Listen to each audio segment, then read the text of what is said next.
Una iridiscencia fantasmal. Una luz mágica que irrumpe en la oscuridad de la noche polar. La aurora lleva siglos dejando sin palabras a los habitantes de las regiones polares. Hoy realizaremos un viaje alrededor de la Tierra. Un viaje que, partiendo de antiguos mitos y leyendas que aún perviven, se adentrará en las investigaciones científicas de este grandioso espectáculo natural.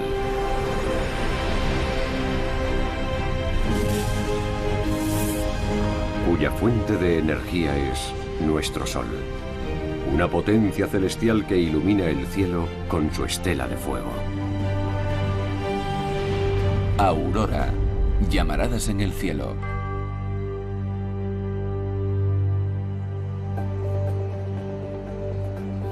Cuando un grupo de partículas solares con carga eléctrica choca contra la atmósfera terrestre,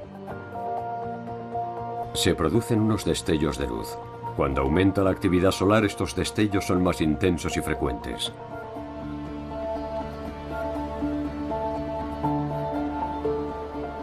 Incluso los investigadores más experimentados no dejan de asombrarse. La aurora es un fenómeno natural espectacular que despierta nuestra curiosidad. Cualquiera que la contemple querrá conocer en detalle su historia y sus características. Me entristeció pensar que quizá nunca volvería a ver aquellos colores y movimientos tan hermosos. Aún no se ha creado una lente capaz de recoger tanta belleza.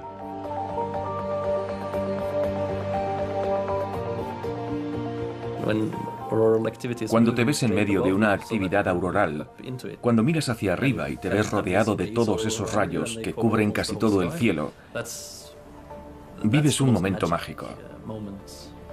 Por mucha experiencia que tenga, no hay científico que no se asombre ante algo así. Este fascinante fenómeno dio pie a un sinfín de leyendas y despertó el interés de los científicos. El primer tramo de nuestro viaje siguiendo la estela de la aurora nos lleva a lo más alto del globo. Allí donde el círculo polar ártico se cruza con la costa oriental de Groenlandia, se encuentra el pueblo de Tinitequila.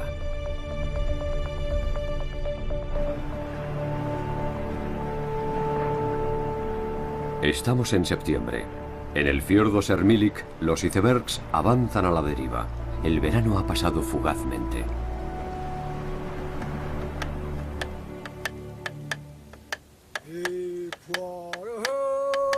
Andacuitse se ha hecho famoso por la llamada danza del tambor. Una tradición milenaria entre los inuits. Espíritus y fantasmas, dioses y demonios desempeñaron un papel destacado en su mitología. Los inuits tienen su propia interpretación de las auroras.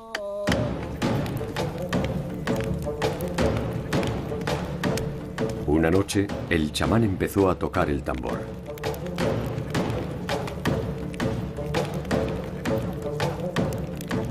Poco después entró en trance y su alma comenzó a deambular.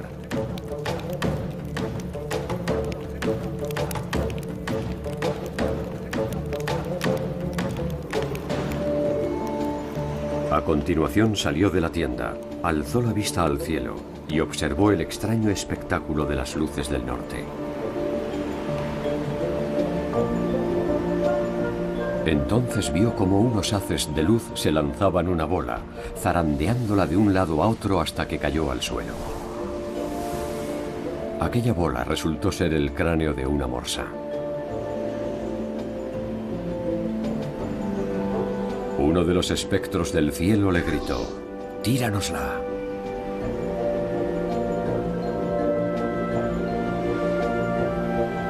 El chamán la recogió y se elevó con ella hacia el cielo. Allí descubrió que aquellos seres eran espíritus que pasaban el tiempo jugando a la pelota.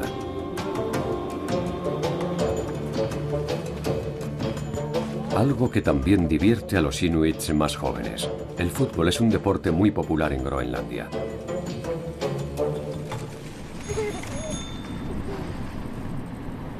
En Tinitequila, en el fiordo de Sermilik, viven oficialmente 130 personas, pero en los últimos años muchos vecinos han decidido emigrar en vista de su exiguo futuro.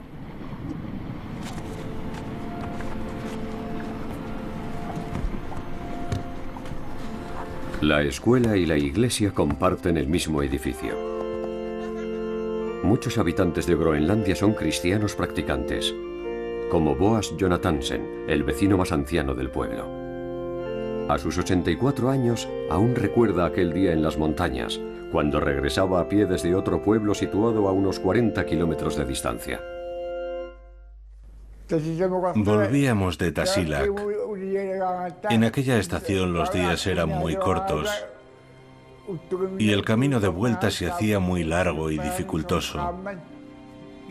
Todo estaba tan oscuro que no podíamos ver por dónde pisábamos. Y entonces aparecieron las luces del norte. Empezaron a brillar con aquellos magníficos colores.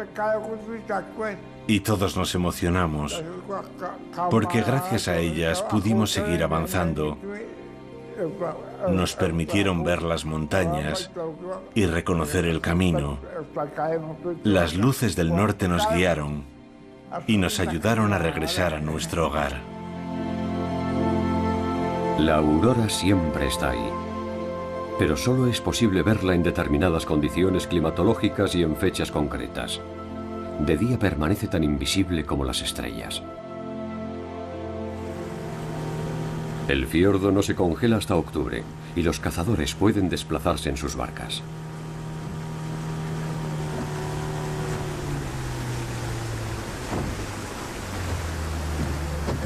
Gert Ignatiusen ha salido a cazar focas.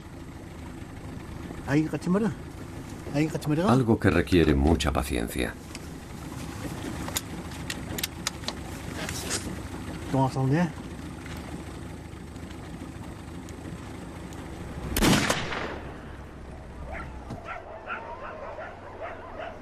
Los inuits se preparan a conciencia para el largo invierno. La carne de foca, curada al aire libre, será una gran fuente de energía durante las estaciones más gélidas.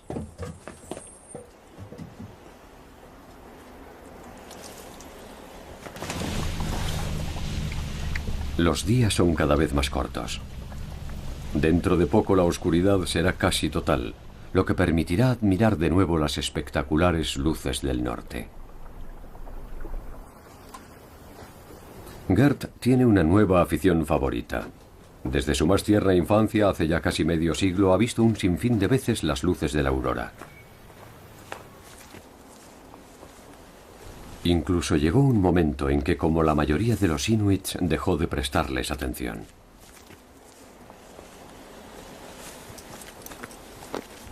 Pero ahora, en las noches claras, sale de caza con su cámara. Y hace uso de un antiguo truco mágico.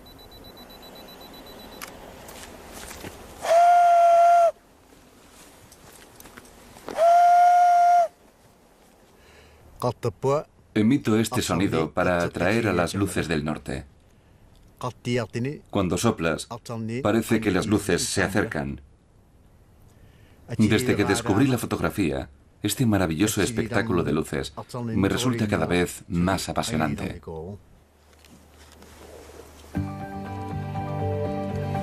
Según los inuits, la aurora también se oye. Hoy, sin embargo, el silencio es absoluto.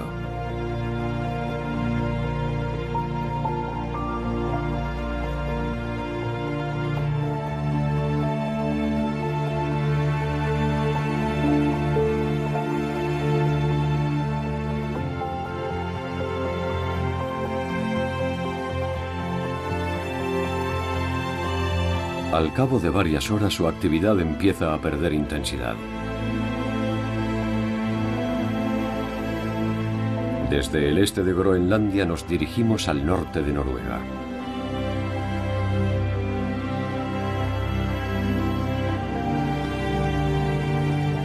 En Tromsø, capital de las luces del norte, la aurora empieza pulsando un botón. En una sala de su museo vemos un plasma que emite luz. Hoy se inicia un nuevo proyecto. Trond Hobart tiene que reparar la Tierra, o al menos un modelo de esta.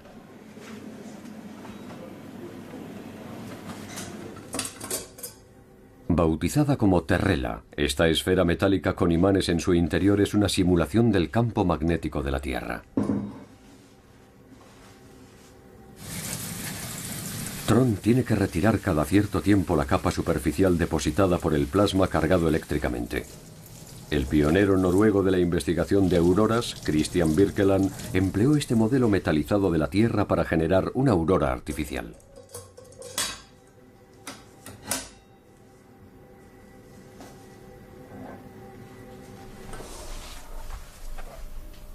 El peruano César de la Hoz trabaja como investigador de auroras en la Universidad de Tromsø. Es experto en radares y un gran estudioso de las luces polares.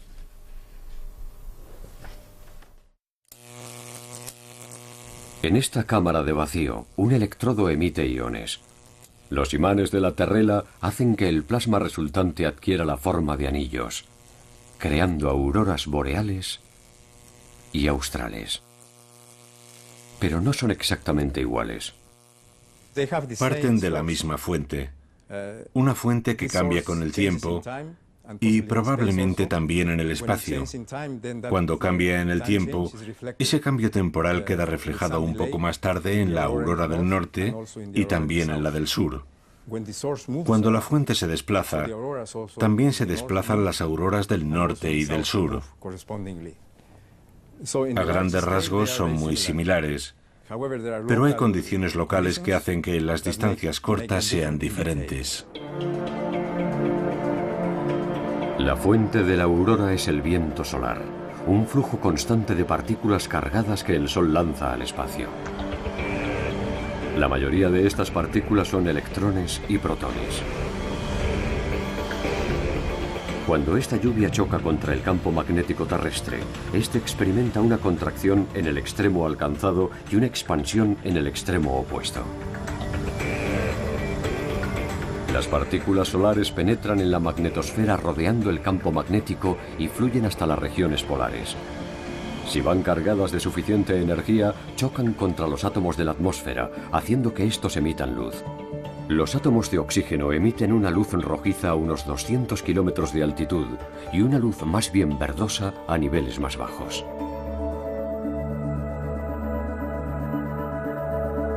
Los colores de la aurora dependen de todos los elementos que participen en ella. Complementando al oxígeno y a sus matices rojos y verdes, el nitrógeno emite un resplandor rojizo o azulado.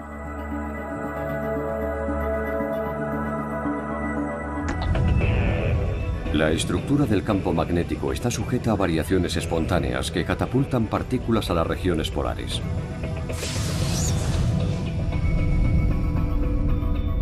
Aquí se encuentran los llamados óvalos aurorales. Su posición y tamaño varían dependiendo del entorno electromagnético.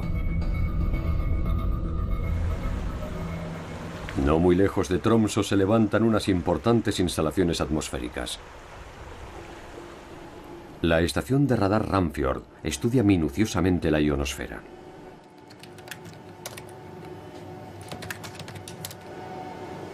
A partir de los 50 kilómetros de altitud, la atmósfera va aumentando su contenido de iones y electrones libres, lo que crea flujos de corrientes eléctricas en las capas externas. Desde la Tierra, los científicos envían señales de radar que impactan contra los electrones de la ionosfera. El eco resultante facilita información vital sobre la densidad y acerca de la dirección y velocidad de las corrientes eléctricas, factores que influyen en la aurora. En ocasiones, cuando se intensifica la actividad, el óvalo auroral se expande.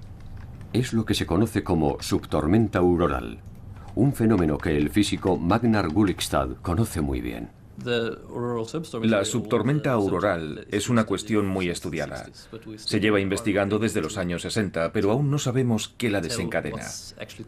Sabemos qué tenemos que buscar y somos capaces de afirmar: ahora está teniendo lugar una subtormenta o se avecina una subtormenta. Pero desconocemos el mecanismo físico responsable de las subtormentas aurorales. Lo que significa que los investigadores de auroras seguirán teniendo trabajo durante mucho tiempo.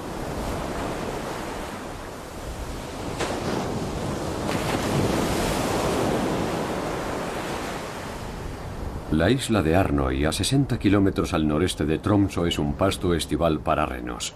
Allí pasan los veranos entre 3.000 y 4.000 ejemplares. Este rebaño pertenece a la familia de May Toril Siri y a su marido Nils Johan. Ambos son samis.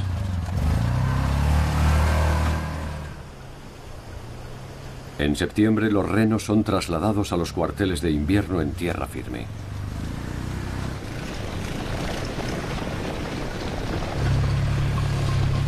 Los samis llevan siglos criando renos. A pesar de ciertos avances en su modo de vida, siguen íntimamente ligados a la naturaleza. Y las luces del norte tienen mucho que ver. Ver las luces del norte es un indicio de que el clima va a empeorar. Su aparición indica que va a cambiar el tiempo. Solemos decir que la luz del norte es una luz que susurra. Cuando estas luces aparecen en el cielo, puedes oír un sonido característico que anuncia que el tiempo va a empeorar.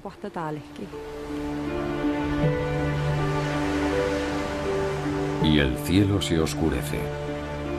Los inuits no son los únicos en afirmar que las auroras van acompañadas de sonidos. Los samis también los oyen, pero nosotros no oímos nada.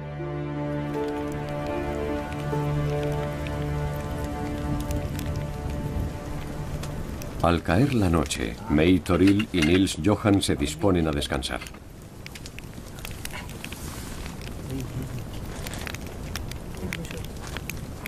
May Toril también trabaja como profesora y es una experta en el joik, el tradicional canto sami.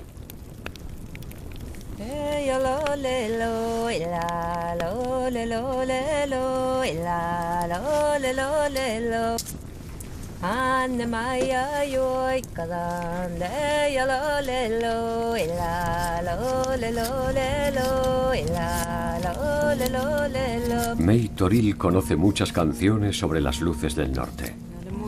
Esta historia trata de dos hermanos que tenían que cuidar de un rebaño de renos. Una mañana, los dos hermanos salieron de su tienda y se dirigieron al lugar donde pacía el rebaño. El sol se levantó y el hermano pequeño empezó a reírse de él. Su hermano le advirtió de que no lo hiciera, pero el pequeño no le hizo caso. El sol se escondió tras unas densas nubes y se desató una terrible tormenta.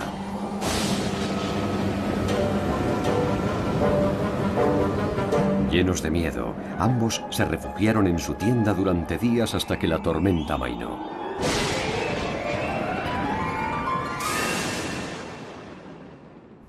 Cuando el tiempo se tranquilizó, la luna iluminó el firmamento. Pero el insolente hermano pequeño también se rió de ella. Inmediatamente una capa de hielo cubrió la tierra. Una vez más, los hermanos permanecieron recluidos varios días en la tienda, tiritando de frío y de miedo. A la noche siguiente, el cielo apareció despejado. El hermano pequeño salió de la tienda y, sin haber aprendido la lección, se burló de las luces del norte.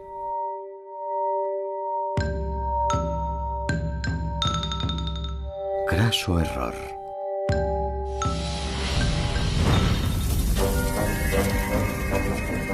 Su hermano mayor corrió a buscarlo. Pero solo encontró un montón de cenizas. Las luces del norte habían castigado duramente a aquel niño insolente. Para los samis, las luces del norte son sus antepasados y deben ser tratadas con respeto y admiración. La admiración y el miedo también eran reacciones habituales en Europa Central. Allí, debido a la forma del campo magnético terrestre, la aurora aparece a altitudes mayores y por lo tanto suele ser roja. Los cuadros del siglo XVI representaban a las llamas y velas como la razón del color rojizo del cielo.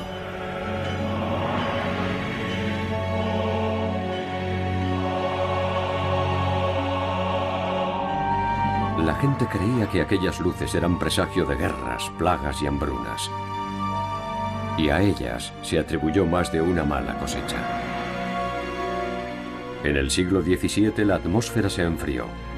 Esta pequeña edad de hielo vino acompañada de una actividad solar extremadamente baja.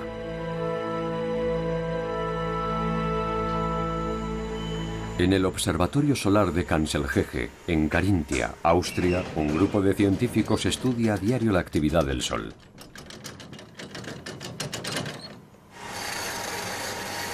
Todas sus observaciones son anotadas minuciosamente.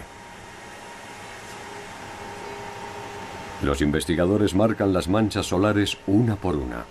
A pesar de que el observatorio emplea cámaras informatizadas, estos registros manuales son muy útiles. En condiciones difíciles de visión no hay mejor herramienta que el ojo humano. Las manchas solares son zonas de la superficie solar en las que la temperatura es menor. Su número varía cada 11 años e indica el grado de actividad del Sol. En las fases más tranquilas no se divisa ninguna.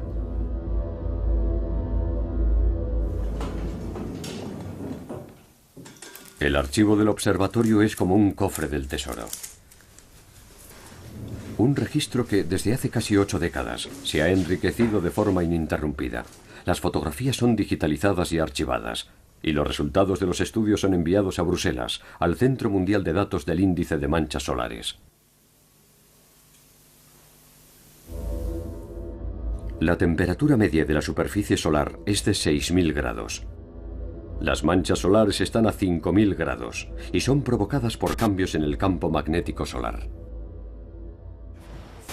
3, 2, 1, 0.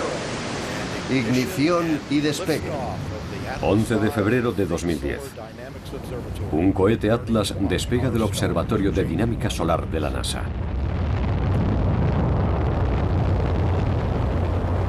Su objetivo será la observación del Sol.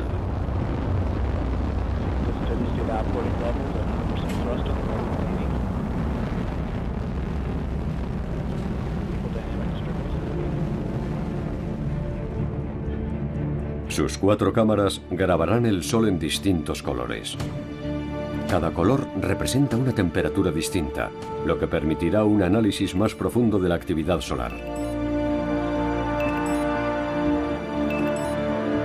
Un ejemplo lo encontramos en la erupción del 7 de julio de 2011.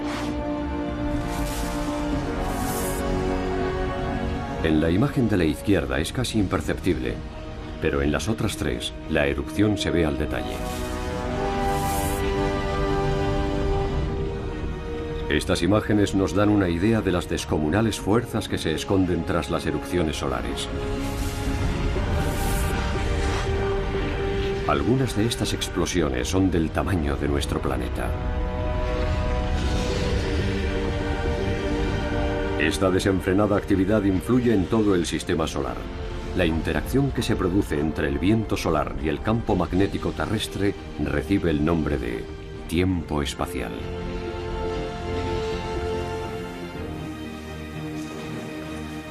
En el Real Observatorio de Bruselas, Eva Robrecht prepara su informe. Esta física solar combina datos diarios del Sol con la actividad magnética terrestre para elaborar una predicción del tiempo espacial. Un servicio de vital interés para proveedores de energía y servicios de satélites.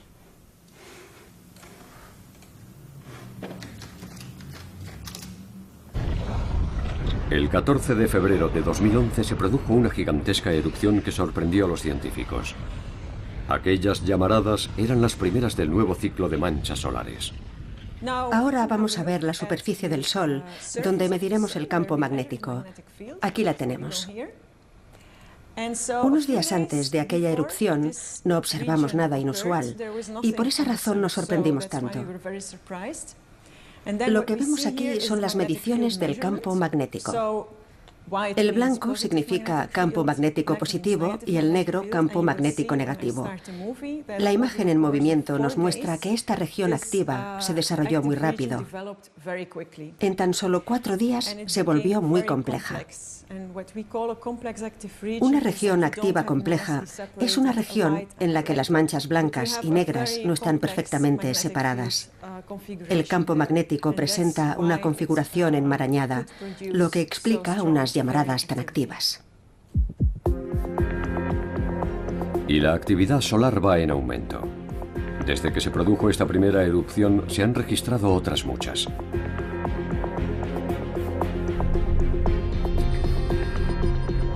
La Estación Espacial Internacional ha conseguido imágenes únicas de las consecuencias de estas erupciones.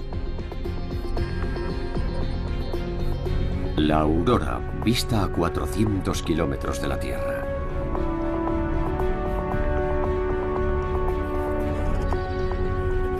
Satélites de investigación como el CEMIS de la NASA o su versión europea, el Cluster, miden la influencia del viento solar en el campo magnético de la Tierra. Su objetivo es mejorar la predicción del tiempo espacial. Y la aurora es una manifestación visible del tiempo espacial. Este es el ESOC, el Centro Europeo de Operaciones Espaciales en Darmstadt, Alemania.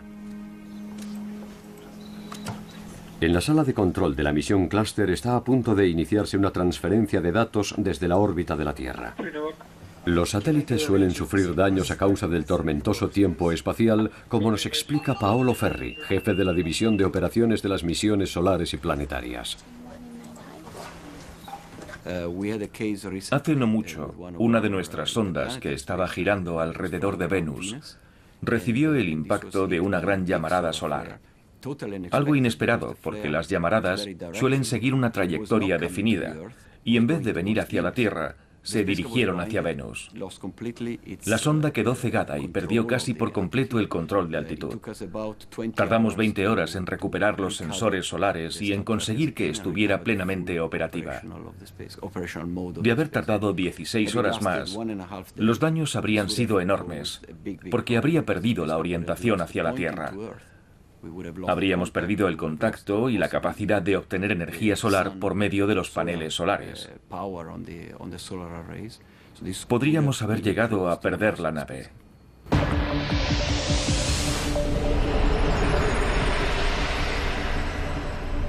Algunos satélites han sufrido incidentes importantes.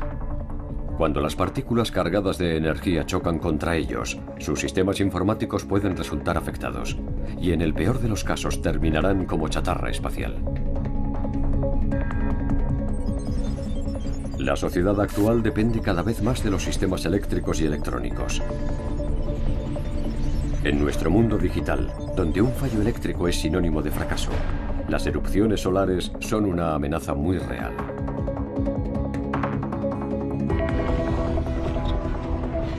A principios de 2011, un estudio encargado por la OCDE advirtió de las consecuencias que tendrían las tormentas geomagnéticas provocadas por erupciones solares. Como la del 13 de marzo de 1989, que causó el fallo total de la red eléctrica en la provincia canadiense de Quebec. Cuando un transformador dejó de funcionar, también lo hizo la red eléctrica al completo, dejando a oscuras a 6 millones de personas.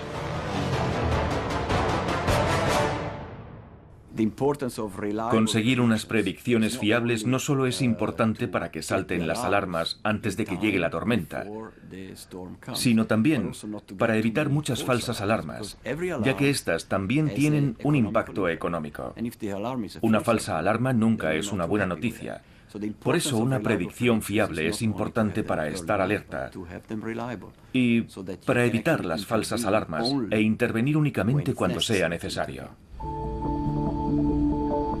La Agencia Espacial Europea y la NASA trabajan en un programa de predicción del tiempo espacial. Con este propósito, un grupo internacional de científicos se ha desplazado a algunas zonas poco pobladas del sur del planeta.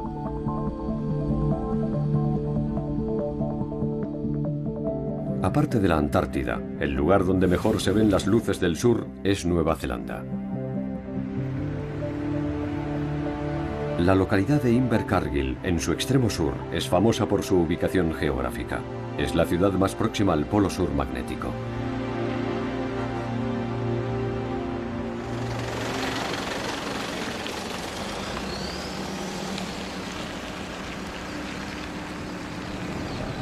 John Devlin, de la Universidad Melbourne La Trobe, acude a una emergencia. Estamos a mediados de julio y la Tierra está anegada por las continuas lluvias del invierno del sur. La estación de radar Unwin está rodeada de pastos.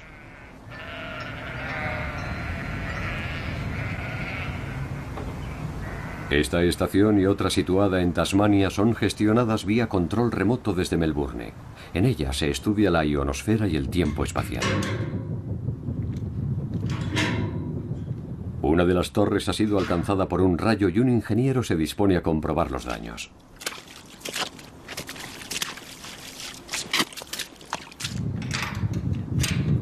Esta estación de radar forma parte de una red de control mundial que funciona día y noche. Arreglado. Unwin, una de las 24 estaciones del proyecto SuperDARN, mide continuamente las corrientes eléctricas de la ionosfera.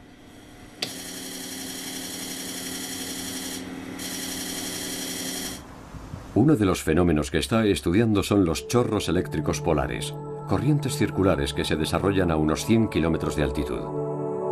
Durante las grandes variaciones en el campo magnético terrestre alcanzan picos de 1 millón de amperios. En esos momentos, su luz se expande suavemente hacia el ecuador.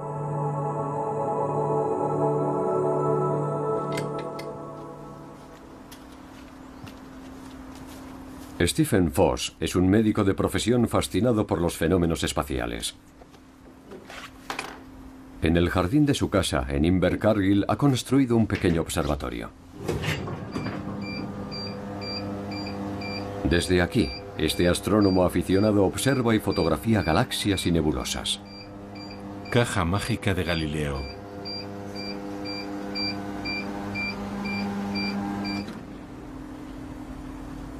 Pero lo que más apasiona a Stephen es la luz polar, y en Internet consigue todos los datos que necesita.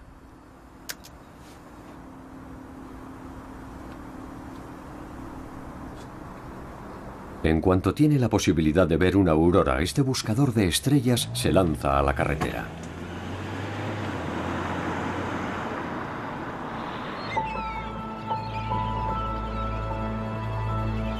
A lo largo de los años ha ido descubriendo emplazamientos óptimos en los que sentarse a esperar.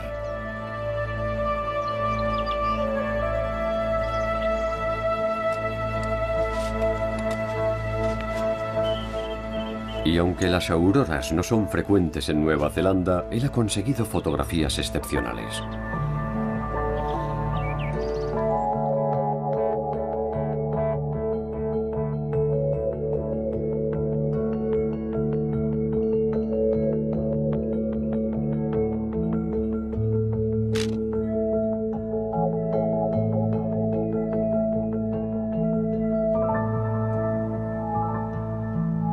Para Stephen Foss, la luz polar tiene un atractivo misterioso. La magia de una aurora reside en el hecho de que no es predecible. Con nuestros conocimientos científicos podemos estudiar el viento solar e intentar predecir dónde es probable que vaya a aparecer una aurora. A veces aciertas y a veces no. No es una ciencia exacta. Pero eso es precisamente lo que las hace especiales. El hecho de que a veces te pases 3 horas y no veas nada y que otras veces veas un despliegue maravilloso en un corto espacio de tiempo. No hay 2 auroras iguales, ni 2 fotografías de auroras iguales, y eso le da mucha emoción. Cuando me siento a esperar con mi cámara nunca sé lo que me voy a encontrar. Las luces del norte aparecen sobre zonas muy pobladas y son vistas por mucha gente. Pero hay pocos testigos de las luces del sur.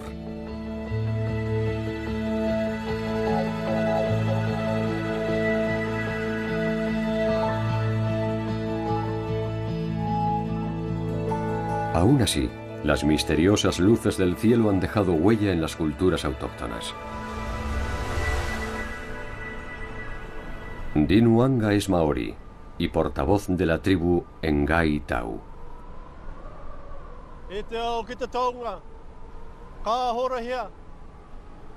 En Motopujua, una colina que los maoríes consideran sagrada, Din lleva a cabo una karakia, una súplica ritual a la naturaleza.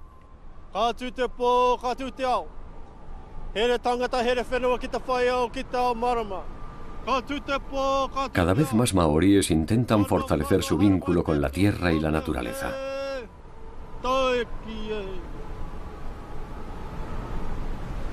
Los maoríes también saben muchas historias sobre la aurora.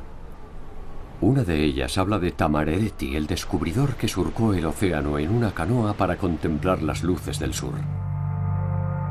En este centro cultural maorí, en la base de la colina, algunos maraes, hermosas esculturas de madera, nos hablan de aquella legendaria aventura.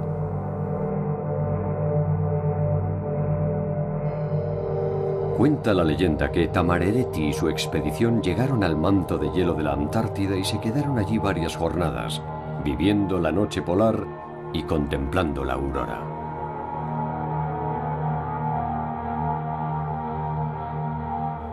Pero en el viaje de vuelta su embarcación se hundió cerca de la costa y toda la expedición pereció, excepto 2 hombres que sobrevivieron para contar esta historia. Sin embargo, existen otros vínculos entre los maoríes y las auroras australes. Las tribus del norte hablan de otra historia. La historia de las Tahu Nui Arangi, las llamaradas del cielo. Tiene que ver con el primer maorí que llegó a Nueva Zelanda. Algunos wakas se asentaron en la isla del norte, Te Ika Amawi, y otros vinieron a la isla del sur, Te Waipounamu, que es esta tierra. Los demás prefirieron seguir hacia el sur para ver qué encontraban.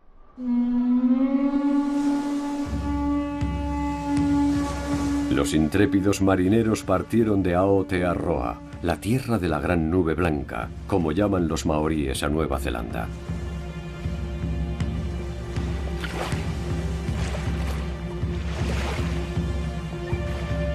Sus familias y amigos se quedaron en tierra firme, observando cómo la canoa se adentraba en aguas desconocidas.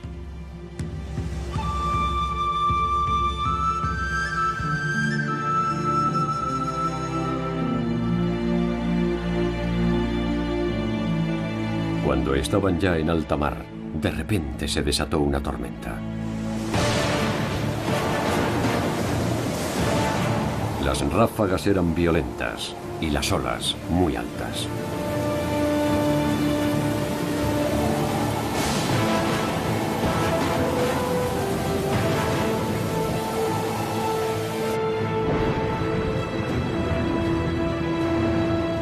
Por fin, los marineros avistaron tierra firme en el horizonte y, sacando fuerzas de flaqueza, alcanzaron la orilla.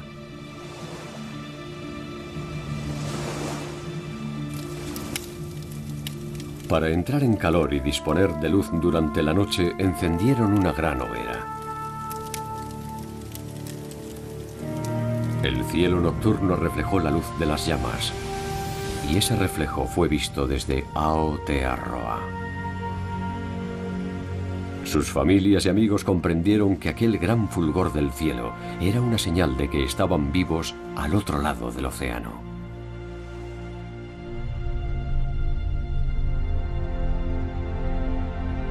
En el otro extremo del Pacífico corre la leyenda de unos apuestos individuos con el pelo ensortijado que llegaron en canoa hace mucho tiempo. Cerca de la costa occidental de Canadá hay un archipiélago, las antiguas islas de la Reina Carlota, que desde 2009 son conocidas como Haida Gwaii.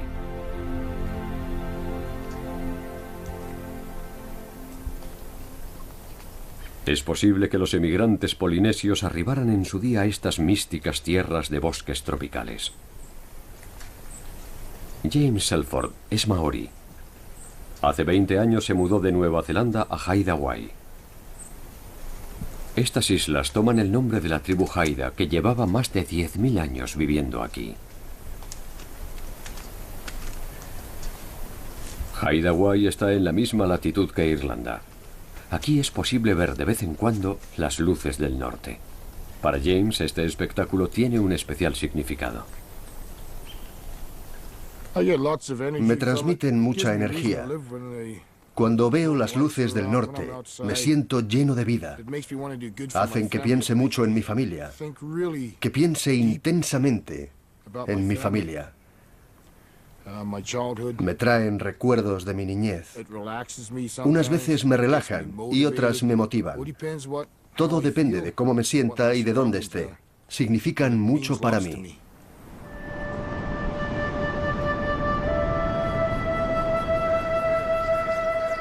Los árboles y el océano son los elementos más definitorios de Haida Gwaii. Los densos bosques son un recurso muy valioso para sus habitantes.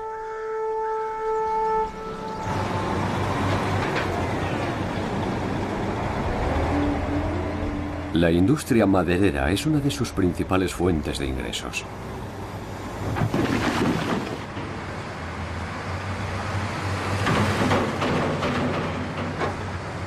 James solía trabajar como leñador. En la actualidad conduce uno de los enormes camiones que transportan los troncos hasta puertos y aserraderos. La carga llega a alcanzar las 150 toneladas.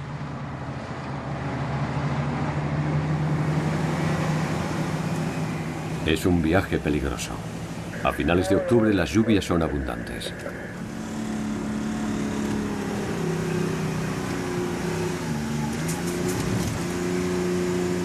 En este estrecho camino forestal, la única vía de acceso a la zona boscosa, los accidentes son habituales.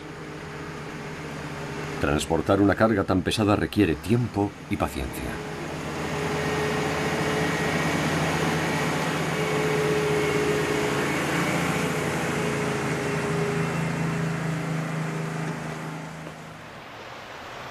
En la cultura Haida la madera siempre ha tenido un papel destacado. Los Haida no tienen alfabeto y han perpetuado su historia a través de la tradición oral y las tallas de madera.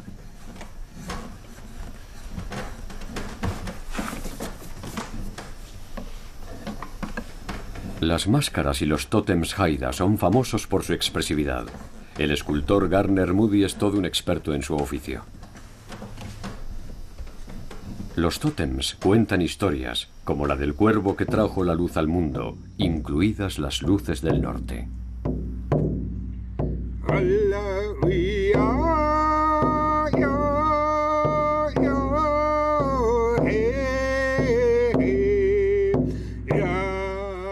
Guyau es presidente de la nación Haida, el líder político de su pueblo. Su nombre significa tambor. Los Haida llevan ya un tiempo fomentando con éxito sus ricas tradiciones culturales. La existencia de lo sobrenatural y las diferentes formas en las que se manifiesta ante nosotros constituyen una parte importante de nuestro día a día. Lo vemos a diario, en los arcoíris, en las luces del norte, en el océano y en las criaturas tan dispares con las que compartimos la tierra.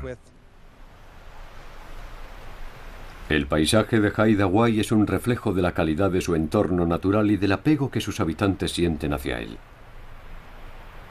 A pesar de que los Haida no viven en el Ártico, mantienen un fuerte vínculo con las luces del norte.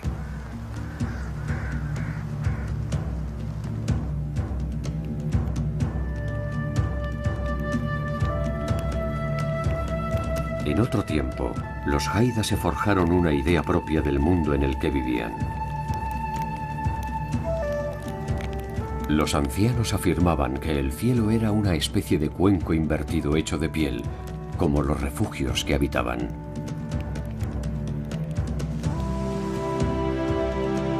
El cielo era como la piel de un animal, si bien ha caído en el olvido de qué animal se trataba. Noche tras noche, esta piel se cernía sobre la tierra y la oscurecía. Las estrellas eran pequeños orificios en la piel, a través de los cuales veían titilar la luz del sol.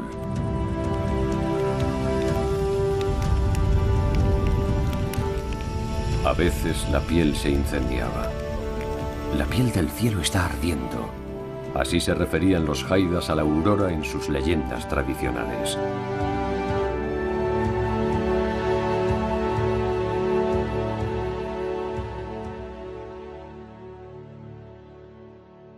Gran parte del saber atesorado por los Haidas ha caído ya en el olvido.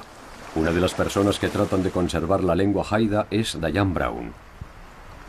Ella también tiene un vínculo personal con las auroras. Una semana antes de que naciera mi primera nieta, mi hija soñó que había ido a visitar a una amiga y que estaban sentadas en el porche al anochecer. En cierto momento se quedaba sola y el cielo resplandecía de repente, iluminado por las luces del norte. Entonces llamaba a su amiga y le decía: «Ven a ver el cielo, está cubierto de luces del norte».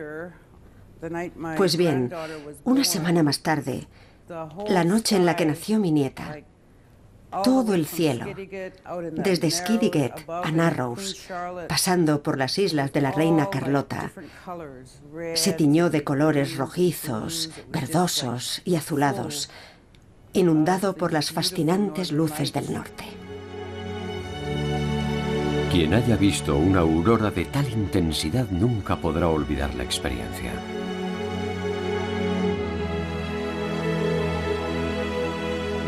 Continuamos nuestro viaje por la costa de Canadá hasta llegar a Alaska. En los alrededores de Fairbanks encontramos algunos de los más importantes centros de investigación de auroras.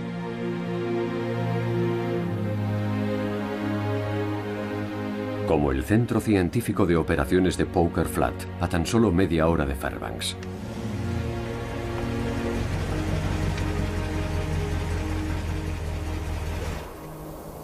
Donald Hampton trabaja para el Instituto Geofísico de la Universidad de Alaska. En Poker Flat es responsable de la observación de auroras utilizando instrumentos ópticos. Este invierno ya han caído los primeros copos de nieve y la temperatura ha descendido hasta 10 grados bajo cero. Cada cierto tiempo, Don debe comprobar las cámaras y el resto de los aparatos por si fuera necesario reajustarlos. El estudio visual sigue siendo una parte fundamental de la investigación. En combinación con los datos obtenidos por radares y satélites, el estudio óptico contribuye a forjar una imagen completa de cada aurora.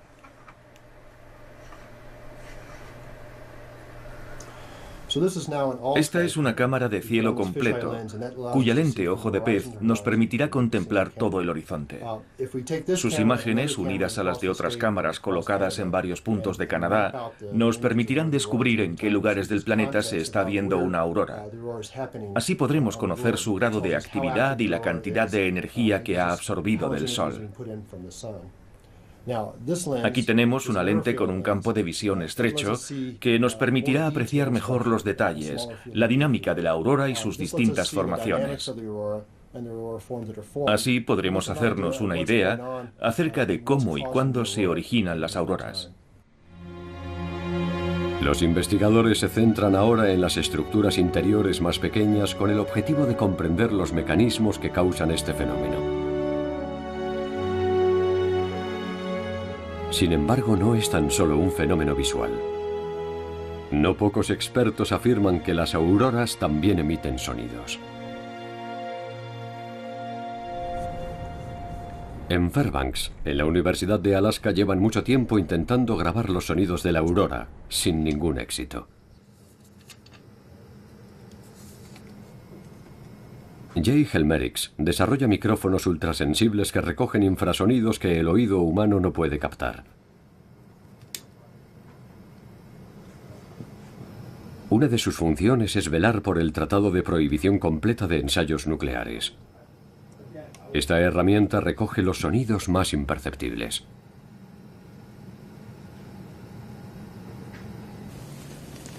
El físico Charles Wilson lleva décadas estudiando los infrasonidos y ha descubierto que, efectivamente, la aurora emite ondas de sonido, inaudibles para el oído humano. En este puesto de escucha, situado cerca de la universidad, ha registrado esas ondas infrasónicas.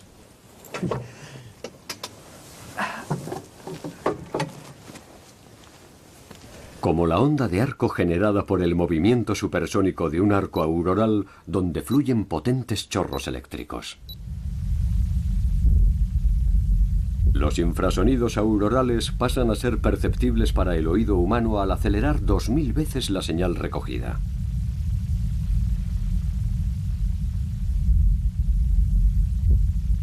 ¿Pero qué hay acerca de los supuestos sonidos audibles?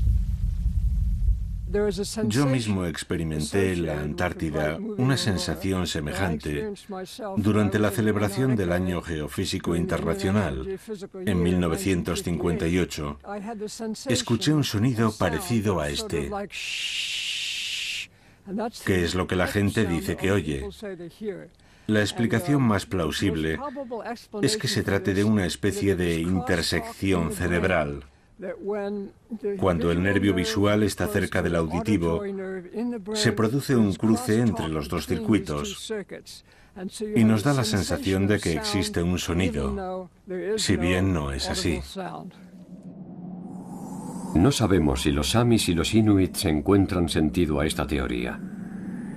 Es probable que los habitantes de las regiones polares sigan hablando de los sonidos que escuchan cuando la aurora baila en el firmamento. En Groenlandia, los inuits también tienen otra fuerte vinculación con la aurora. Sedna, la diosa del mar, ostenta un lugar importante en su mitología. Controlaba las profundidades y las tormentas, y los cazadores debían acatar sus órdenes si no querían terminar en el fondo del mar. Hoy, la diosa está representada en el espacio. Una luna de Saturno, el planeta de los anillos, lleva su nombre, lo que cierra el círculo de esta historia. Saturno también tiene una aurora. Y eso no es todo.